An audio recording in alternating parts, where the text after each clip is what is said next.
Morning students, class 11 science subject mathematics exercise 9.3 question number 28 हम करने जा रहे हैं, जिसमें हमें क्या दिया गया है कि दो नंबरों का जो योग है, दो नंबर, कोई भी दो नंबर हो सकते हैं, जैसे हमने माना दो नंबर हैं, वो ए और बी है, और इन दोनों का जो योग है वो बराबर दिया गया है हमें किसके, इन दोनों नंबर के गुणोत्तर माध्य के। दो नंबर का गुणोत्तर माध्य क्या होता है?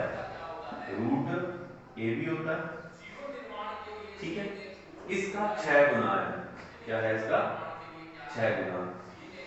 और हमें सिद्ध करना है यहां से, क्या सिद्ध करना है हमें? कि ये दोनों जो नंबर हैं, यानी कि ए और बी, उन दोनों का जो अनुपात है वो हमारे पास आएगा 3 प्लस अंडर रूट 2 अनुपात 3 माइनस 2 अंडर रूट 2, ठीक है। ये हमारे पास अनुपात आएगा किनका? इन दो नंबरों का। हमें दिया सिर्फ ये गया है, ठीक है। अब हम क्या करेंगे? हम इसका स्क्वायर करेंगे। पहले हमारे पास सिर्फ यही चीज गिवन है, दी गई है, हम इसका क्या कर देंगे? वर्क कर देंगे। समीकरण एक में दोनों तरफ वर्ग करने पर इससे क्या प्राप्त होगा? a प्लस बी का होल स्क्वायर बराबर 6 अंडर रूट ए बी का होल स्क्वायर। ये हमारे पास आ गया a square plus b square plus 2ab बराबर ये कितना आएगा? 36ab। ये 2ab हम उधर भेज देंगे तो ये कितने बच जाएंगे? 34ab। अब हम क्या करेंगे? इसमें दोनों तरफ -2ab कर देंगे। दोनों तरफ से हम 2ab घटा देंगे। इससे ये क्या बन गया? a माइनस बी का होल स्क्वायर बराबर, और ये बन जाएगा 32ab, ठीक है। ये बन चुका 32ab। स्क्वायर हटाएंगे तो ये बन जाएगा a minus be under 32ab। तो यहां से हमारे पास क्या आता है? a माइनस बी बराबर, जब इसको रूट को हटाएंगे तो रूट 32 कितना हो जाता है हमारे पास? इसको हम लिख सकते हैं 8 चौक 32, या हम इसको लिख सकते हैं 16 गुना 32 लिख लेते हैं, वो इजी रहेगा हमारे लिए। और रूट ए भी अलग कर देंगे, और ये क्या बन जाएगा हमारे पास? 4 रूट 2 गुणा में रूट ए बी। ये हमारे पास आ गया a माइनस बी। ये हो गया समीकरण 2। अब समीकरण 1 में 2 को जोड़ने पर समीकरण 1 प्लस समीकरण 2, इससे हमारे पास a और b के मान आ जाएंगे। कैसे? a प्लस बी बराबर 6 root a b, a minus b बराबर 4 रूट 2 रूट ए बी। दोनों को जोड़ने पे कट जाएगा। a प्लस a हमारे पास क्या आएगा? 2a आ जाएगा। इन दोनों को जोड़ रहे हैं तो रूट ए बी हमारे पास कॉमन आ जाएगा, बचे क्या? 6 प्लस 4 रूट 2। इन दोनों को जोड़ रहे हैं ना, तो a का मान हमारे पास क्या आ गया? ये आ चुका है, ठीक है। a का मान हम ये 2 का भाग भी दे देंगे इसमें, यहां से हम 2 भी कॉमन ले सकते हैं। 2 कॉमन लेकर क्या आ जाएगा? ये 3 प्लस 2 रूट 2, और वो 2 इससे कट जाएगा, तो ये हमारे पास किसका मान आ गया?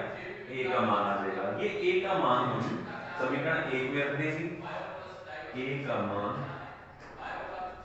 समीकरण 1 में रखने पर क्या आएगा? a का मान याद रखेंगे तो root a b 3 plus 2 root 2 a b plus b बराबर 6 रूट ए बी। ये दोनों रूट ए बी हम उधर ही शिफ्ट कर देंगे, तो बी का मान क्या आ जाएगा? रूट ए बी कॉमन ले लेंगे तो 6 माइनस 3 प्लस माइनस 2 रूट 2, 6 में से 3 चला जाएगा तो ये आ गया root a b 3 minus 2 root 2। ये हमारे पास बी का मान आ गया। ए का मान हमारे पास पहले ऑलरेडी यहाँ पर आ चुका है, और बी का भी हमारे पास मान आ चुका है।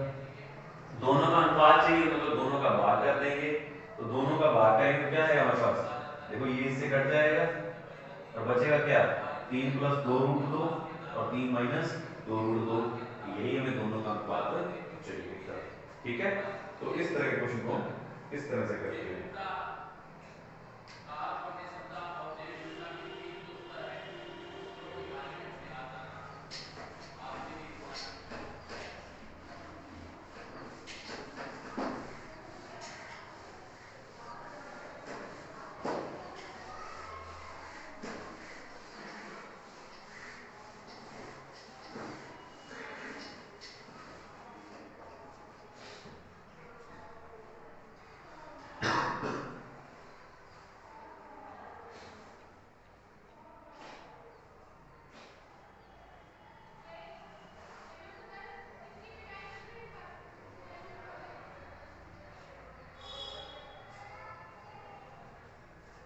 दूसरा क्वेश्चन है हमारे पास यानी 29। नेक्स्ट क्वेश्चन, यदि समांतर माध्य an को अर्थमेटिक मीन होता है उसको हम a से दर्शाएं। ये कह रहा है कि जो समांतर माध्य यानी अर्थमेटिक मीन जो होता है वो किससे, a से, और जो ज्योमेट्रिकल मीन यानी गुणोत्तर माध्य होता है उसको g से दर्शा रहे हैं। ठीक है, और ये दो नंबरों का है, दो नंबर हमने मान लिए जैसे a और b हो गए। इनका जो समांतर माध्य है वो होगा a + b/2 होता है, और जो गुणोत्तर माध्य होगा वो क्या होगा, √ab हो जाएगा। ये दिया गया है। और हमें सिद्ध करना है कि जो नंबर है वो हमारा होगा a ± a + g और a - g। जो हमारे नंबर्स हैं यानी जो संख्याएं हमारी a और b हैं वो दोनों क्या होंगी, a ± √a + g और a - g होगी। ठीक, अब हम यहां से क्या करेंगे, a का मान निकालेंगे। यहां से क्या आएगा, इधर करेंगे, इससे पहले इसे सॉल्व कर रहे हैं फिर इसको भी सॉल्व करेंगे। यहां से क्या जाएगा, 2a = a + b, और यहां से इसका दोनों तरफ वर्ग कर देंगे तो ये आ जाएगा g² = a + b। ठीक, अब यहां से हम b का मान या a का मान निकाल कर इसके अंदर रख देंगे, तो b का मान क्या आ जाएगा, 2a = -a = b, और b का मान हम इसमें रखेंगे तो क्या आएगा, g² = a 2a - a। a का हम अंदर गुना कर देंगे तो ये क्या बन जाएगा, g² = 2a गुणा में a -a²। दोनों को हम इधर ले आएंगे तो ये क्या बनेगा, ठीक है, a² - 2aa + g² = 0। अब ये आपकी क्या बन चुकी है, ये आपकी द्विघात समीकरण बन चुकी है। कैसे आप देख सकते हैं, a को आप x की तरह माने तो ये x² माइनस में 2, ये आपका x² का मतलब ax² + bx में c। ये देखो x² का काम कर रहा है, यहाँ पर भी है और ये हमारा c है। तो a का मान हमारे पास यहाँ पे क्या है, a का है। इसके आधार पर देखते हैं, ठीक है ना, इनकी तुलना करते हैं क्योंकि a² बन रहा है और b का मान हमारे पास क्या आ रहा है, -2a, क्योंकि x की तरफ गिव कर रही है वाला ये, और ये c का मान क्या आ रहा है, g²। तो द्विघात समीकरण में हम मान निकालना हो तो हम यहाँ पर a है हमारे पास, तो a बराबर क्या आ जाएगा, -b + -b² - 4ac/2a होता है। ये फॉर्मूला होता है हमारे पास। ठीक है, ये x में होता है हमारे पास, तो अभी अब x हमारा यहाँ पे a का काम कर रहा है, a, b हमारे पास यहाँ पे -2 है, हमने लिख दिया यहाँ पे 2a ± ये आ गया 4a², इसका स्क्वायर कर दिया -4ac। a का मान 1 है, c का मान g² है, बटा में 2 गुणा में 1, क्योंकि a का मान हमारे पास 1 है। तो a बराबर कितना आ रहा है, 2a। यहां से हम 4 कॉमन ले लेंगे तो 4 रूट में से बाहर आएगा तो 2a² - g² बटा में 2, दोनों से कॉमन कट जाएगा तो a का मान आ गया a ± √a² - g²। यहाँ पर देखते हैं हमें यही पूछा था कि जो संख्या है वो क्या है, a ± a + g, ये दोनों a + b और a - b का यानी a² - b² बन जाएगा, वही यहाँ पर लिखा हुआ है। तो a का मान हमारे पास क्या आ चुका है, ये वो संख्या ही है, ए हमने मानी हुई संख्या थी, ए उसका मान हमने निकाल दिया। अब ये ए का मान हम यहाँ पर इसमें भी रख दें, यहाँ पर रख देंगे तो इससे हमारे पास बी का मान आ जाएगा और ये दोनों बराबर ही आने वाले हैं। आप देख सकते हैं इसको यहाँ रख के, ठीक है ना, दोनों ये बराबर ही होंगे आपके पास। तो इस तरह से हम ये दोनों संख्याएं सिद्ध कर सकते हैं।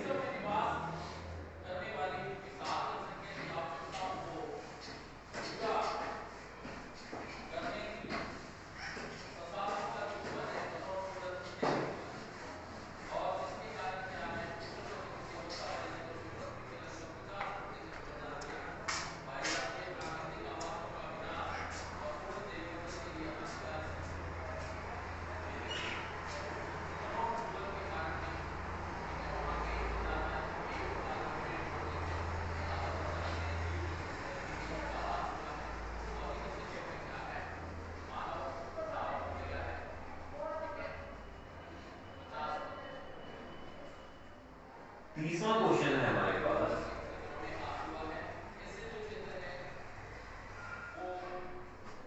कि कहीं पर आपके पास कोई बैक्टीरिया है, यानी जीवाणु होते हैं जो, वो हर घंटे में डबल होते हैं, ठीक है। और जब स्टार्टिंग में हमारे पास बैक्टीरिया थे वो कितने थे, 30 है। स्टार्टिंग में हमारे बैक्टीरिया कितने हैं, 30 है। और 1 घंटे के बाद वो डबल हो जाते हैं, फिर 1 घंटे के बाद फिर से वो डबल हो जाएंगे, फिर 1 घंटे के बाद वो डबल हो जाएंगे। इस तरह से वो डबल होते जाते हैं।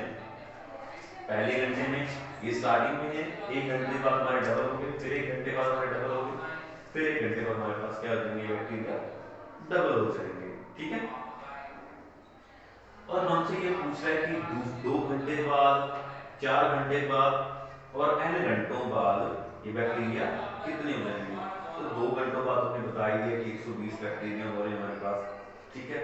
और 4 घंटे बाद हम निकाल सकते हैं, 1 घंटा यहाँ पूरा होता है हमारे पास, 1 का, फिर 1 घंटा यहाँ, फिर 1 घंटा यहाँ, 3 घंटे, और यहाँ पर फिर से चौथा घंटा, तो यहाँ पर हमारे पास कितना आ जाएगा, ये 480 आ जाएगा, ठीक है ना। और n घंटे में हमें पूछ रहा है, थोड़ा देखें, ये हमारी स्टार्टिंग आवर्स था, यानी यहाँ पर हमारे पास 0 आवर था,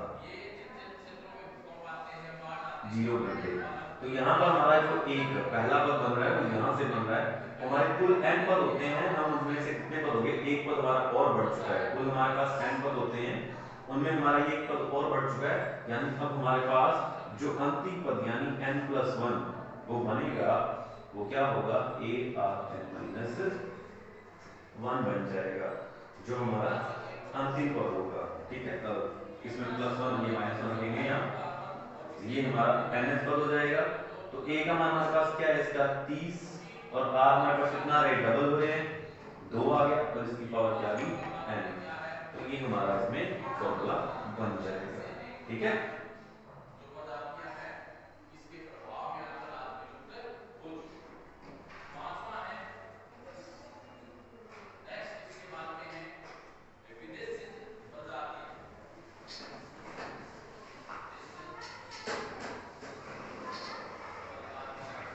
इकतीसवां क्वेश्चन है, 500 रुपए की अमाउंट है, आपके पास 500 रुपए की राशि है और उसको 10 सालों के लिए किसी बैंक में रखा जाता है, और उस पे जो ब्याज दर है, वार्षिक ब्याज दर है, वो 10% है, ठीक है। और ये है चक्रवृद्धि ब्याज पर आधारित है, ठीक है। अब देखिए इसमें हम कैसे करेंगे इसको, हमसे ये पूछा कि लास्ट में अमाउंट कितनी हो जाएगी, टोटल कितनी अमाउंट हो जाएगी। तो हम इसमें चक्रवृद्धि ब्याज के आधार पर इसको सॉल्व नहीं कर रहे, हम इसको साधारण ब्याज के आधार पर करेंगे। तो जिसमें हमारे पास पता है कि साधारण ब्याज का सूत्र जो होता है वो क्या होता है, मूलधन गुणा में दर गुणा में समय बटा में 100 आता है, ठीक है। जब स्टार्टिंग में आपने उसमें 500 रुपए की राशि जमा की, तो हमारा स्टार्टिंग हमारा 500 रुपए हो गया। अच्छा, उसके बाद हमारे पास स्टार्टिंग में 500 यहाँ जमा किया, और हमारे पास इंटरेस्ट कितना मिला, दर जो कितनी है, वो कितनी है, 10% है। और समय हम सिर्फ इसको पहले 1 साल बाद, क्योंकि हमारे पास ये काउंट हो रहा है, ठीक है ना, एक वर्ष, एक साल के निकालेंगे तो 500 रुपए के ऊपर हमारे पास कितना ब्याज मिल जाएगा हमें? साधारण ब्याज कितना आएगा? मूलधन 10 इंटू वर्ष 1/100, इससे कट जाएगा, इससे कट गए, यानी 50 रुपए हमारे पास एक साल के बाद हो जाएंगे। यानी पहले हमारे पास 500 रुपए थे, वो अगले साल 550 रुपए हो जाएंगे। ठीक है, अब इसके ऊपर फिर से हमें 10% मिलेगा। अब हमें 550 रुपए के ऊपर में 10% मिलेगा, यानी हमारे पास कितना आ जाएगा? ये 550 का 10% 555 रुपए आ जाएगा। 55 रुपए इसमें जोड़ेंगे तो हमारे पास कितना आ जाएगा? 605 रुपए आ जाएगा। ये हमसे पूछ रहा है कि इसमें क्या 10 वर्षों में, 10 वर्षों का मतलब ये होता है कि पहले जब आपने स्टार्टिंग में 500 रुपए आपने डाले तो हमारे पास ये एक वर्ष ज्यादा हो जाता है। ठीक है ना, हम स्टार्टिंग से डालते हैं तो इनिशियल हमारे पास स्टार्टिंग में हमारे पास 500 रुपए है, ये बिल्कुल 0 वर्ष में आ गया, तो कुल हमारे पास कितने हो गए? इस समय n की मान क्या जाएगा? 11 हो जाएगा। जैसे हमने पिछला क्वेश्चन किया वैसा ही इसमें एक पद बढ़ जाएगा हमारा। ठीक है ना, क्योंकि ये एक साल के बाद हो रहा है, ये भी यहाँ पर फिर एक वर्ष के बाद आ रहा है। इसमें जो हमारे पास r रहेगा, a का मान तो 5 आ गया, r जो रहेगा वो हमारे पास क्या रहेगा? 1 पॉइंट r हमारे पास क्या आ जाएगा? यहां से निकालेंगे 550 घटा में 500, 0 से 0 कट गया, ये आ गया 1.1, 5 से ही कटेगा 11, ये 0 लगाने से 10 से भाग देंगे तो 1.1 हमारे पास क्या आ जाएगा? r आ जाएगा। और इसमें हमारे पास 11 वर्षों में काम करेगा तो a 11 कह सकते हैं या t 11 जो भी कहेंगे। ठीक है, तो a r 11 माइनस 1, a का मान हमारे पास कितना है? 500, r का मान 1.1, तो ये आ गया इसके ऊपर 10। तो ये हमारा क्या आएगा? चेक टोटल अमाउंट आ जाएगी 11 वर्षों के बाद में। ठीक है ना, इतना रुपया हमें 11 वर्ष, यानी वैसे तो वर्ष हमारे पास 10 नहीं है, लेकिन उसमें जो हमारे पास पदों की संख्या हो जाती है वो एक बढ़ जाती है, क्योंकि हम स्टार्टिंग में जब 500 रुपए लेते हैं तब 0 वर्ष थे, उस समय कोई भी वर्ष काम नहीं होता। ठीक है ना, तो वो 11वां पद हमारा क्या होता है? 10 वर्षों पश्चात आता है। ये आप इसमें याद रख सकते हैं। ये देखो दूसरा पद आ गया आपके पास कितना? 1 वर्ष बाद, तीसरा पद आया 2 वर्षों के बाद, तो चौथा पद आएगा 3 वर्षों के बाद। इस तरह से यहाँ पर आपके पास 0 वर्ष है, तो यहाँ पे 0 से काउंट हो रही है, 0 1 वर्ष 2 वर्ष फिर 3 वर्ष फिर 4 वर्ष, तो पूरे वो क्या लेगा? 11वां पद बन जाएगा। वर्ष तो उसमें 10 होंगे, लेकिन वो पद क्या हो जाएगा? 11वां पद बन जाएगा। आप इसको काउंट कर सकते हैं। ठीक है, और वैसे तो हम इसको निकालना तो हमारे पास चक्रवर्ती ब्याज का जो सूत्र होता है हम उसी से इसको कर सकते हैं, तो वहां से भी हमें ये रिजल्ट मिलने वाला है। ठीक है ना,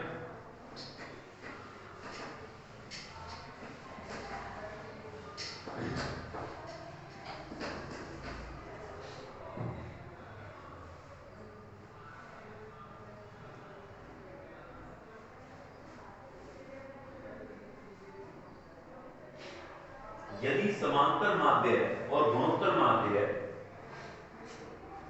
किसी द्विघात समीकरण के मूल हैं, यदि समांतर माध्य है गुणोत्तर माध्य है किसी द्विघात समीकरण के मूल हैं, ठीक है, और वो कितने हैं? 8 और 5 हैं। क्रमशः 8 और 5 हैं, तो द्विघात समीकरण ज्ञात कीजिए। तो हमें ये बोला गया है कि जो हमारे पास अर्थमेटिक मीन है वो कितना है हमारे पास? ये मूल है हमारे पास। ठीक है, जैसे हमारा अल्फा होता है उस तरह से ये कितना है? 8 आ रहा है, उनका योग हाँ इसके मूल ही है। ठीक है ना, तो यहाँ से अर्थमेटिक मीन आ जाएगा हमारे पास, जैसे अल्फा बीटा होता है, और गुणोत्तर माध्य क्या आ जाएगा हमारे पास? कितना दिया हुआ में? 5 दिया गया होगा। और जो हमारी समीकरण होती है वो क्या होगी? x square a plus b, x plus ab, ये हमारी द्विघात समीकरण होती है।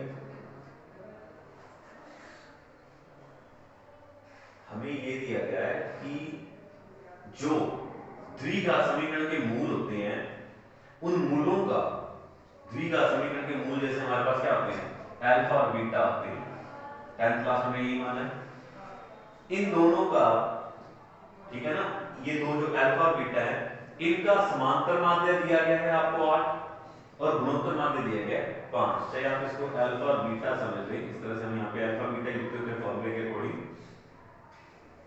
ठीक है ना, x square minus alpha plus beta into x plus alpha beta बराबर में 0 लिखते होते हैं। इसने ये बोला है कि जो इस श्रेणी के v का समीकरण है उसके जो मूल हैं, जो उसके मूल हैं अल्फा और बीटा, उनका समांतर माध्य और गुणोत्तर माध्य में दिया गया है। उनका समांतर माध्य और गुणोत्तर माध्य में दिया गया। तो ये क्या आ गया इसके हिसाब से, अल्फा प्लस बीटा बटा में 2 बराबर 8, क्योंकि इन्हीं दो संख्याओं का समांतर माध्य दिया गया है। तो अल्फा प्लस बीटा बराबर कितना आ गया 16। और ये गुणोत्तर माध्य दिए गए, यानी रूट अल्फा इनटू बीटा दिया होगा, गुणोत्तर माध्य दिया ना इन दोनों का, वो 5 दिया होगा। तो अल्फा बीटा कितना आ गया 25। ये दोनों मान हम यहां रख देंगे, 16x प्लस में 25 बराबर में 0। तो ये हमारे पास क्या आ गई, वो द्विघात समीकरण आ चुकी है, ठीक है। और यहीं पर हमारी ये 9.3 कंप्लीट हो जाती है। 9.4 हम नेक्स्ट लेक्चर में स्टार्ट कर लेंगे, ठीक है।